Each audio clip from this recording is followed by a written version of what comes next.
오늘 우리에게 주시는 하나님의 말씀은 구약 성경 중에 여호수아서 6장 1절에서 7절입니다.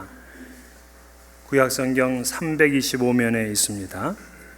여호수아서 6장 1절부터 7절까지 이 계시의 말씀을 봉독할 때 살아계신 하나님의 음성을 들을 수 있기를 바랍니다.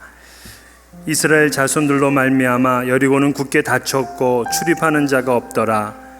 여호와께서 여호수아에게 이르시되 보라, 내가 여리고와 그 왕과 용사들을 내 손에 넘겨 주었으니 너희 모든 군사는 그 성을 둘러 성 주위를 매일 한 번씩 돌되 엿새 동안을 그리하라. 제사장 7은 7 양각 나팔을 잡고 언약궤 앞에서 나아갈 것이요, 7째 날에는 그 성을 7번 돌며 그 제사장들은 나팔을 불 것이며, 제사장들이 양각 나팔을 길게 불어 그 나팔 소리가 너희에게 들릴 때에는 백성은 다 큰 소리로 외쳐 부를 것이라. 그리하면 그 성벽이 무너져 내리리니 백성은 각기 앞으로 올라갈지니라 하시매, 눈의 아들 여호수아가 제사장들을 불러 그들에게 이르되 너희는 언약궤를 메고 제사장 7은 양각 나팔 7을 잡고 여호와의 궤 앞에서 나아가라 하고, 또 백성에게 이르되 나아가서 그 성을 돌되 무장한 자들이 여호와의 궤 앞에서 나아갈지니라 하니라. 아멘. 우리는 인생을 살아가면서 많은 시험과 역경을 만납니다. 시험이 없는 사람은 아무도 없습니다. 다만 시험이 올 때에 그 시험을 이기는 사람이 있고, 오히려 시험에 걸려서 넘어지는 사람이 있습니다. 예수를 믿으면, 그리고 큰 은혜를 받고 심지어 은사 체험까지 이렇게 했다면 시험이 없으리라 그렇게 생각하지만 그거는 큰 착각입니다. 예수님 40일 동안 광야에서 금식 기도를 하셨습니다. 금식 기도를 마치고 나니까 그저 모든 게 다 풀리고 그냥 이 고속도로가 펼쳐지는 것이 아니라 오히려 사탄이 와서 3번이나 시험을 했습니다. 기도 전에 시험한 것이 아니라 은혜 충만하고 성령 충만할 때 시험이 왔다는 사실입니다. 은혜를 받으면 시험이 없을 것 같은데 아니에요. 은혜 받고 나면 시험이 오는 것은 어찌 보면 필수 코스입니다. 이 여호수아 6장, 우리가 이 말씀은 이제 여리고 성의 이야기입니다. 이스라엘 백성들이 그 앞에서 요단강을 건넜습니다. 그리고 길갈에서 하나님께서 명하신 할례를 행함으로 언약을 새롭게 하였습니다. 또한 여호수아는 여호와의 군대 대장을 만남으로 이 용기가 지금 충천되어 있는 그러한 상태였습니다. 어떻게 보면 은혜도 게이지가 있다면 은혜의 게이지가 풀 탱크에 지금 있는 거죠. 성령의 게이지가 있다면 지금 성령의 풀 탱크 상태에 있는 겁니다. 하지만 이스라엘은 아직도 약속의 땅 한 떼기도 차지하지 못했습니다. 왜냐하면 그 앞에 여리고 성이 가로막혀 있기 때문에 그렇습니다. 여리고 성은 가나안 땅을 점령하는 데 있어서 가장 중요한 위치에 놓여 있습니다. 여호수아서를 쭉 읽어보게 되면 그 가나안 땅을 중부와 남부와 북부 이렇게 나눌 수가 있어요. 근데 여호수아는 중부를 먼저 점령을 합니다. 그리고는 남부를 점령하고 북부를 점령합니다. 그러니까 중부를 먼저 점령해야 되는 이유는 뭐냐면 혹 이 가나안이 남북으로 연합군을 만들까봐 이 중부, 이 허리를 끊어버린 겁니다. 근데 그 중부 지방의 허리를 끊기 위해서 가장 먼저 만나는 성이 바로 여리고 성이었습니다. 이 여리고 성은 반드시 차지해야 되는 그러한 아주 요충지라고 할 수가 있습니다. 근데 문제는 이 여리고 성이 대단히 견고한 성이었다는 거예요. 크기는 그렇게 크진 않아요. 한 8에이커 정도면은 우리가 평수로 한다면 10,000평 정도 되는 그런 작은 성입니다. 하지만 이 성은 아주 천혜적인 그러한 방어를 할 수 있는 성입니다. 위치도 그렇고요. 그리고 성은 한 4m 가까이 됐었는데 보통 우리가 성을 쌓을 때는 이렇게 똑바로 아래부터 위로 이렇게 이제 직각으로 쌓잖아요. 근데 이 성은 사선으로 되어 있습니다. 아래가 낮고 위에가 넓은, 아래가 좁고 위에가 넓은 한 35도 각도로 이렇게 되어 있습니다. 그러니까 이 성을 타고 올라가기가 어려운 거예요. 함부로 공격할 수가 없는 그러한 성입니다. 게다가 성을 한 번도 공격한 경험이 없는 이 이스라엘과 여호수아가 이 성을 차지해야 됩니다. 근데 더 힘든 것은 1절을 보게 되면 이스라엘 자손들로 말미암아 여리고는 굳게 닫혔고 출입하는 자가 없더라. 자, 지금 이스라엘 사람들 앞에 놓여 있는 것은 견고한 성인데 이 성의 성문이 굳게 닫혔다 이 얘기입니다. 아니, 지금 하나님께서 여기까지 인도하셨고 하나님의 약속의 땅을 주겠다고 하잖아요. 그렇다면은 성문은 반쯤이라도 열어놓으셔야지. 성문까지 닫혀 있으면 어떻게 이 견고한 성을 점령할 수가 있겠습니까? 이 이스라엘의 가나안 땅 첫 상대치고는 여리고성이 너무나 힘들고 견고했습니다. 그런데 이 여리고성이 가나안 땅에만 있는 것이 아니라 우리의 인생 한복판에도 있습니다. 우리가 인생길을 가고 지금 나는 하나님의 은혜를 받고 또 하나님의 자녀로서 살아가는데 왜 내 길에 여리고성 같은 견고한 성이 딱 가로막혀 있냐고요. 그럼 문이라도 반쯤 열어놓으시지 그 문도 아주 그냥 탁 닫혀가지고 아무도 들어갈 수 없도록 그렇게 힘든 상황이 우리에게 있습니다. 어떤 분에게는 가족 관계가 그런 문제일 수 있어요. 또 어떤 분에게는 재정의 어려움이 여리고성일 수가 있습니다. 신분 문제 때문에 그럴 수도 있죠. 또 지금 하시는 사업과 여러 가지 관계들로 인해서 지금 여리고성이 가로막혀 있는 그런 상황일 수가 있습니다. 이스라엘은 여리고 요단강을 건너고 여호와의 군대 대장까지를 만나는 그러한 큰 은혜를 받았는데 그 은혜가 가시기도 전에 견고한 성과 굳게 닫힌 성문 앞에 딱 놓여 있게 되는 거죠. 그러면 여호수아는 이 견고한 성을 어떻게 무너뜨렸느냐? 오늘 우리 인생 가운데서 앞에 놓여 있게 되는 여리고 성은 어떻게 무너뜨릴 수가 있느냐? 이 견고한 진을 파는 신앙의 법칙을 오늘 본문에서 배울 수가 있습니다. 첫 번째는 견고한 진을 무너뜨리려면 승리를 확신해야 됩니다. 2절에 보면 여호와께서 여호수아에게 이르시되 보라 내가 여리고와 그 왕과 용사들을 내 손에 넘겨주었으니, 자, 하나님께서 뭐라 그러시냐면 지금 이것이 아무리 견고한 진이라도 너희 손에 넘겨주었다는 거예요. 그러면 끝난 것 아닙니까? 하나님께서 이걸 나에게 주셨으면 나는 반드시 차지하게 될 것이고 나는 반드시 승리하게 될 것 아닙니까? 이러한 확신을 가지고 여호수아 성을 이제 공격해야 됩니다. 그런데 많은 실패하는 사람들의 특징은 뭐냐면 일을 하기도 전에 패배의식부터 가져요. 경제 사정이 안 좋은데 어떻게 그 일을 하느냐는 겁니다. 아이디어가 참신하지 못하니까 잘 되기는 애초부터 글렀다고 합니다. 또 돈이 있어야 된다고 하죠.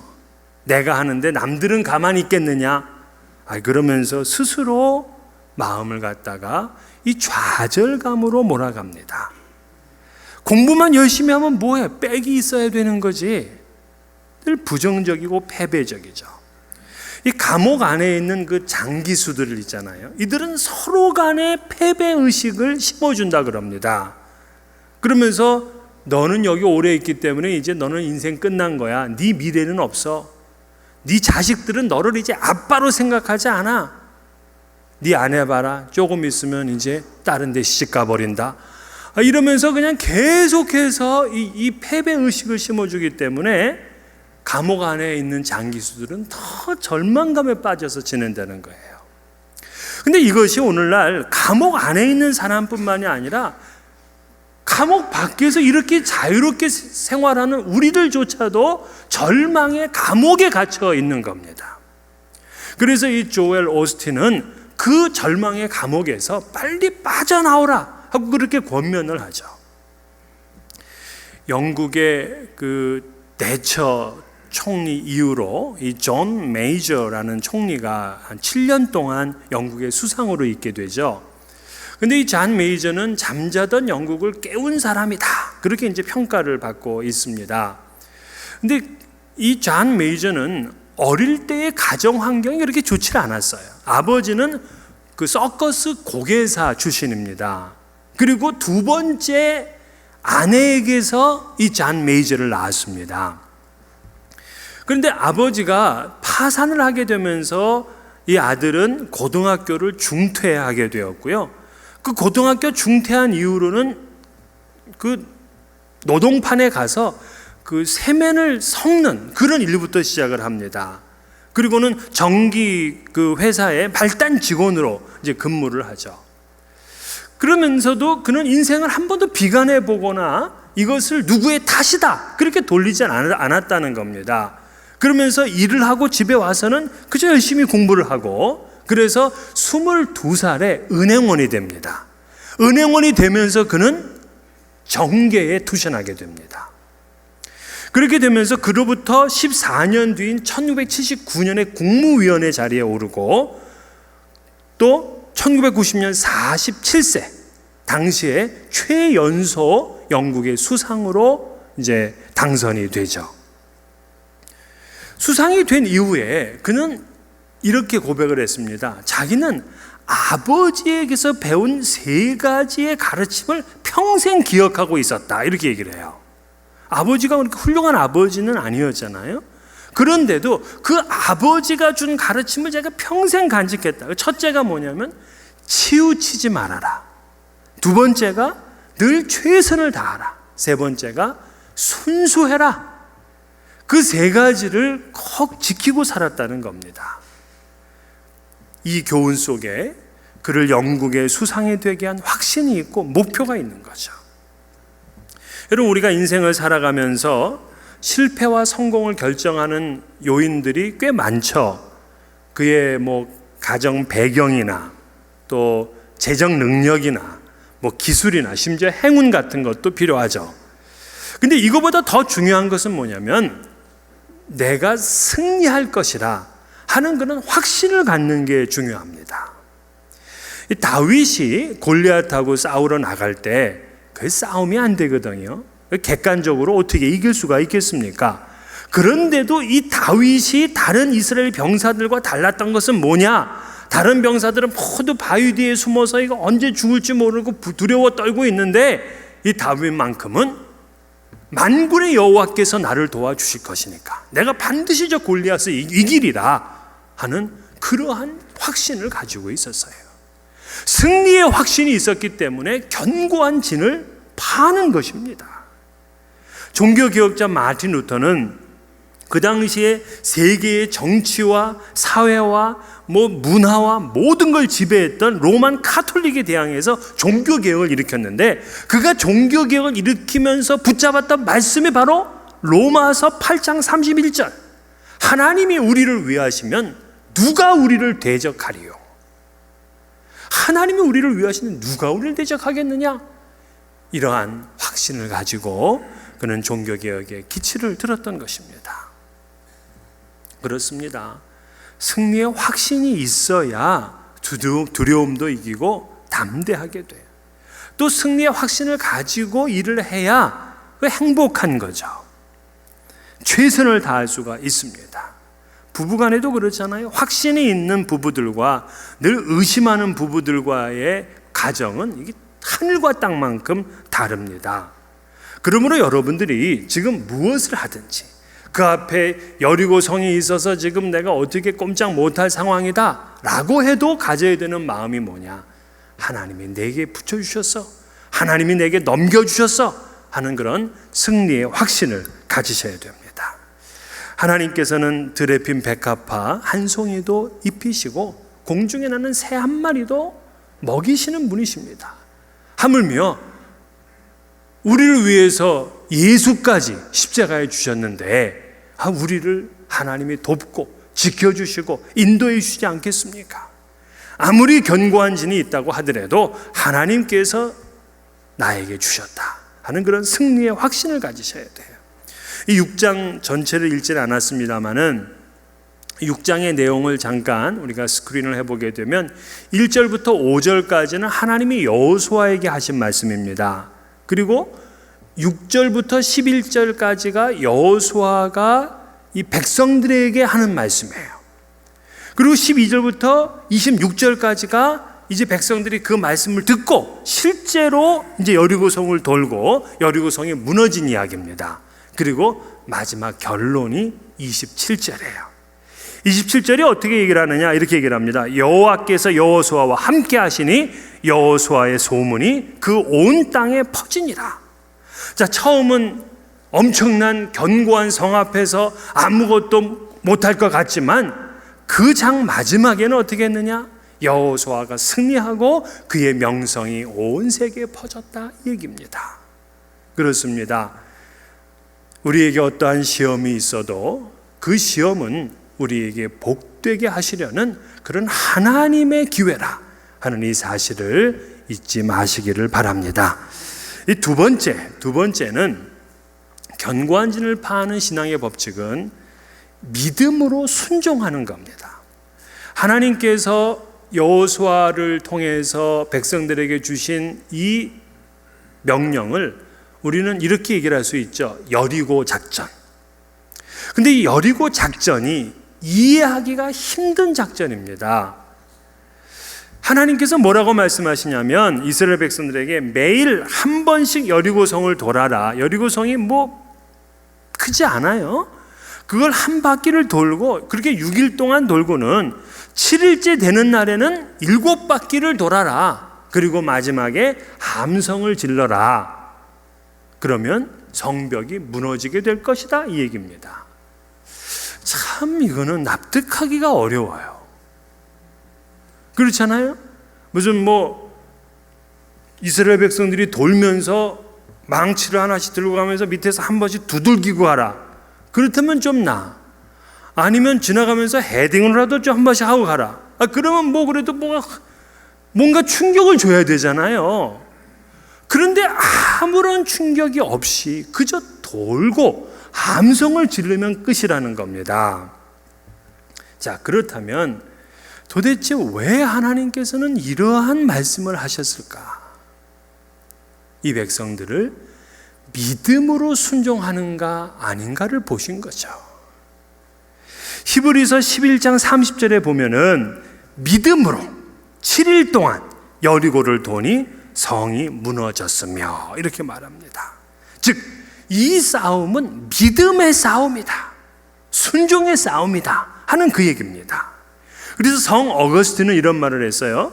믿음이란 보지 못하는 것을 믿는 것이요 그 결과로 믿는 것을 보게 되는 것이다. 그렇게 얘기를 했습니다. 한번 따라해 볼까요? 믿음이란 보지 못하는 것을 믿는 것이요 그 결과로 믿는 것을 보게 되는 것이다.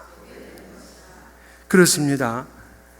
이해되거나 납득이 되진 않지만 하나님의 명령이니까 우직하게 믿고 순종하게 되면 견고한 진도 무너져 버리게 되는 거예요.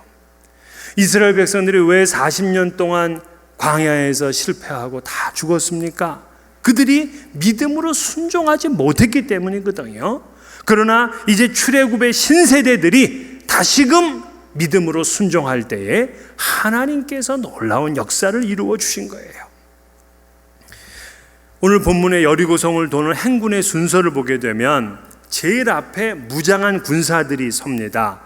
그 다음에는 양각 나팔을 든 제사장이 서게 되고요. 그 뒤에는 언약궤를 맨 제사장이 서게 되고요. 그리고 그 뒤에는 역시 이스라엘 백성들이 이제 따르게 됩니다. 그렇게 해서 이제 돌게 되는데 그 행진의 중심에 언약궤는 하나님의 임재를 상징하잖아요. 그러니까 하나님께서 지금 이 백성들과 함께 돌고 계신 겁니다. 전쟁의 승패는 숫자냐 병법이냐에 달린 것이 아니라 하나님과 함께하고 그 하나님의 말씀에 기꺼이 순종하느냐 아니냐에 달려 있었던 거거든요. 그러므로 견고한 진을 파하려면 하나님의 말씀, 그게 내게는 지금 안 맞아, 경험적으로도 안 되고 합리적이지도 않아. 하지만 우리가 믿음으로 순종하게 되면 기적을 보게 되는 거예요. 오늘날 여러분 왜 교회에, 왜 여러분의 삶에 기적이 없는 줄 아십니까? 합리적이어야 받아들이고 믿음으로 받아들이질 않아요. 믿음으로 순종하지를 않아요. 나는 예수를 오랫동안 믿었는데도 내 삶에 기적이 없습니다. 왜 그래요? 믿음으로 순종하질 않았어요. 믿음으로 순종하게 되면 전에는 맛보지 못했던 기적을 체험하게 된다고요. 여러분, 갈릴리 가나의 혼인잔치에서 이 물이 포도주로 바뀌게 되었는데 이 포도주가 the best wine이에요. 연회장은 지금까지 그런 포도주를 맛본 적이 없다고요. 그래서 도대체 아니 이 포도주가 어떻게 된 거냐라고 할 때에 성경은 뭐라고 합니까? 물 떠온 하인들은 알더라. 다른 사람들은 이해 못해. 이 기적을 이해를 못해. 그 기적의 맛을 볼 수가 없어요. 그러나 물 떠온 하인들, 믿음으로 기꺼이 순종했던 하인들은 기적의 맛을 보는 겁니다. 그러므로 여러분, 우리는 하나님 앞에 믿음으로 순종하는 사람이 돼야 돼요. 여러분이 그렇게 한번 도전을 해보세요. 나는 지금까지 다 계산해서 살아온 인생이라면 이제는 믿음으로 한번 도전하세요. 하나님 믿고 해보세요. 놀라운 역사가 일어납니다. 세 번째, 견고한 진을 파하는 신앙의 법칙은 다 같이 뜻을 모아 하나님을 찬양하는 것입니다. 오늘 4절에 보면 이런 말씀이 있어요. 제사장 7은 7 양강나팔을 잡고 언약궤 앞에서 나아갈 것이요 7째 날에는 그 성을 7번 돌며 그 제사장들은 나팔을 불 것이며. 자, 여기서 이제 나팔의 이름이 나오는데 양강나팔이라는 거예요. 유대인들은 두 종류의 나팔을 사용합니다. 하나는 은으로 만드는 하초츠라라는 그러한 나팔입니다. 이 하초츠라라는 나팔은 은나팔이기 때문에 전쟁을 시작할 때 하고 이 나팔을 울려요. 그리고는 또 하나의 그 나팔은 양의 뿔로 만들어서 그걸 양강나팔이라고 불러요. 요거를 소파르라고 합니다. 이 소파르는 축하 행사를 하거나 평화를 선포할 때 부는 그러한 나팔입니다. 자, 그렇다면 여기서 질문. 지금 여리고 성하고 지금 전쟁을 하게 되는 이 이스라엘 백성들이 나팔을 은나팔을 불어야 돼요? 양강나팔을 불어야 돼요? 은나팔이 전쟁 나팔이니까 당연히 은나팔 하초츠라를 불어야 된다고요. 그런데 하나님은 지금 하초츠라가 아니라 소파르 양강나팔을 불라는 거예요. 그렇다면 이 전쟁은 뭐야? 이 전쟁은 이미 끝난 거예요. 하나님을 찬양하는 나팔을 불어야 돼. 그러면서 이 양강나팔을 불라는 거는 하나님을 높이고 하나님께 영광을 돌리고 하나님을 찬양하라는 거예요. 아니 왜 전쟁 나팔이 아니라 이 찬양의 나팔인가? 이 전쟁은 하나님의 전쟁이므로 이미 승리한 것이라는 그러한 메시지를 주는 거죠. 그래서 축제와 평화의 나팔인 양강 나팔을 불라고 하는 것입니다. 아니 지금 여리고성이 뭐 무너졌습니까? 지금 여기 있는 걸 뭐 다 차지했습니까? 아니잖아요. 아직 지금 성이 그냥 그대로 있다고요. 그런데 어떻게 찬양할 수 있냐고. 이게 바로 찬양의 능력이에요. 우리는 힘들면 찬양이 안 나오죠? 힘들 때 찬양해 보세요. 앞이 꽉 막혀 있으면은 찬양이 안 나오죠. 그러나 꽉 막혀 있을 때 하나님을 찬양해 보세요. 성경은 찬양의 효과를 이렇게 말합니다. 시편 7편 2절, 영혼의 즐거움과 만족을 준다. 시편 56편 3절, 두려움이 없어진다. 시편 22편 26절, 우리의 심령이 되살아난다. 사도행전 16장 25절 26절, 기적이 일어나요. 시편 40편 3절, 많은 사람이 두려워합니다. 역대하 20장 29절, 전쟁터에서 큰 승리를 얻게 합니다. 견고한 진 앞에서도 찬양할 수 있다면 곧 승리의 문이 열려지는 줄을 믿으시기를 바랍니다. 또한 그 6일 동안은 매일 한 바퀴를 돌고 7일째 되는 날은 7바퀴를 돌고 나서 양강나팔이 울려지게 되면 다 큰 소리로 외쳐 부르라, 그렇게 명령했어요. 그러니까 이스라엘 백성들이 동시에 이제 함성을 지르게 되면 이 소리가 증폭이 돼서 이 성에 진동을 주고 이 성은 이제 무너져 내리는 겁니다. 그러니까 결국에 사실 이들이 뭔가 한 가지 한 거는 뭐냐면 함성이었어요. 모두 다 한 목소리였습니다. 그런데 이 함성을 지르기 전에 하나님이 금지 조항을 하나 두었습니다. 10절에 보게 되면 여호수아가 백성에게 명령하여 이르되 너희는 외치지 말며 너희 음성을 들리게 하지 말며 너희 입에서 아무 말도 내지 말라, 그리하다가 내가 너희에게 명령하여 외치라 하는 날에 외칠지니라 하고 그랬어요. 자, 이 말은 뭐냐면 백성이 일제히 함성을 지르기 전에 그들은 침묵해야 됩니다. 이것은 대단히 필요한 조치였어요. 왜냐하면 사람들이 여리고성을 돌라고 하니까 돌기는 하는데 이게 이해가 안 되는 거거든요. 그러면 이제 말을 하기 시작합니다. 이게 도대체 무슨 짓이야? 이런다고 여리고성이 뭐 꿈쩍이나 할 것 같아? 우리 지도자 여호수아는 도대체 작전이란 게 없는 사람이야. 모세는 이렇게 엉뚱하지 않았거든. 그냥 이 말을 이제 하기 시작하면 이런 불평은 전염병보다 더 빨리 퍼지게 되잖아요.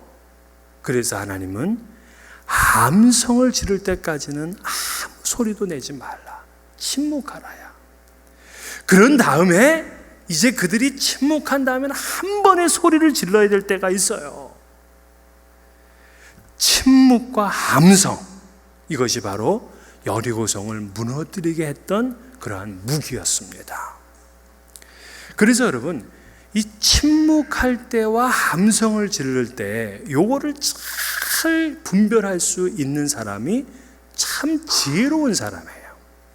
탈무드에 보게 되면 인간이 말을 하는 것은 태어나면서부터 곧 배우나 입을 다무는 것은 어지간해서 어렵다, 그렇게 우리에게 가르쳐 줬습니다.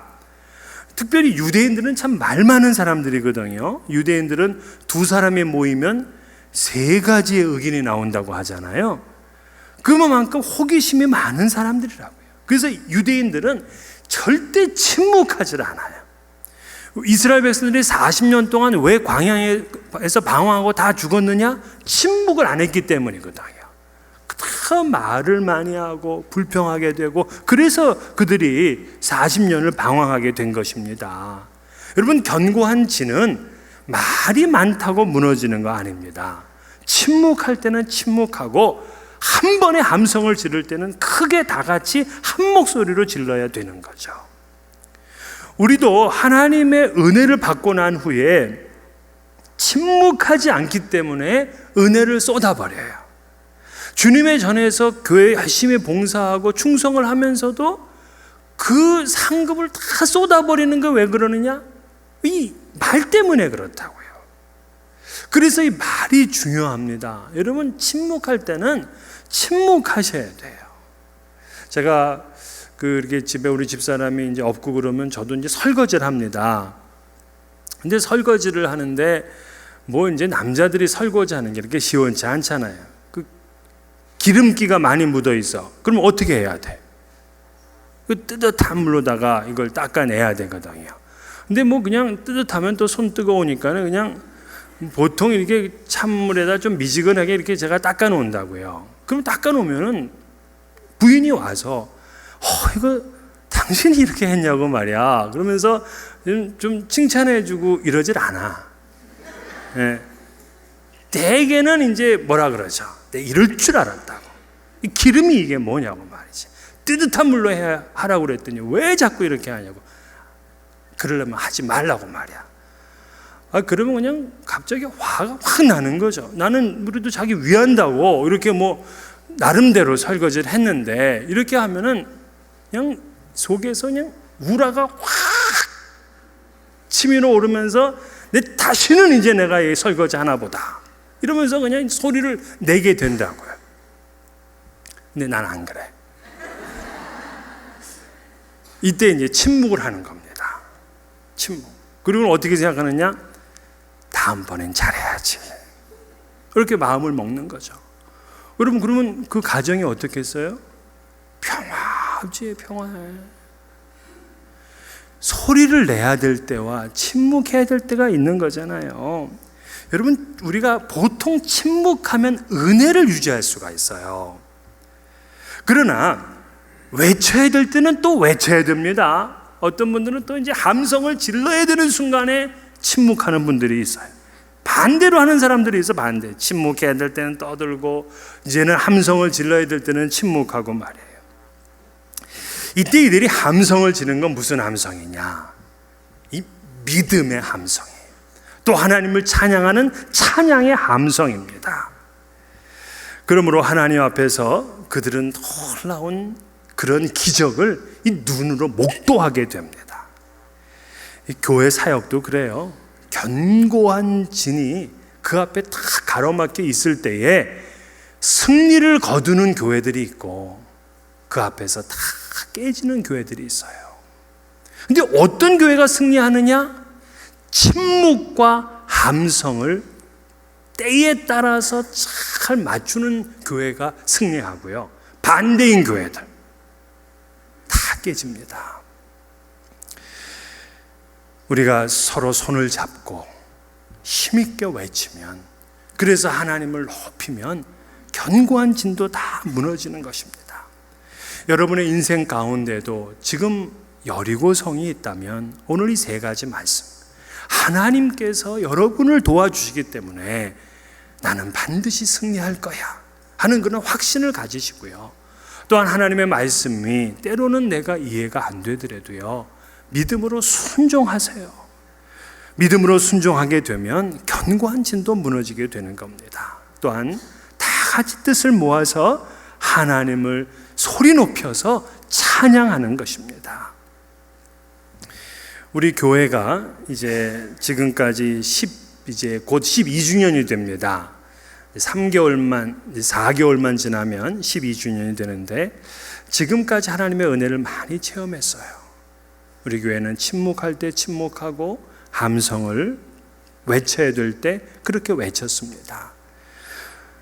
여러 가지 많이 부족하지만 우리 앞에 어떠한 견고한 진이 있다고 하더라도 오늘 이 승리의 법칙, 이것을 붙들고 나아간다면 아무리 견고한 성이 우리 앞에 놓여 있다고 하더라도 반드시 승리하게 될 것을 믿습니다.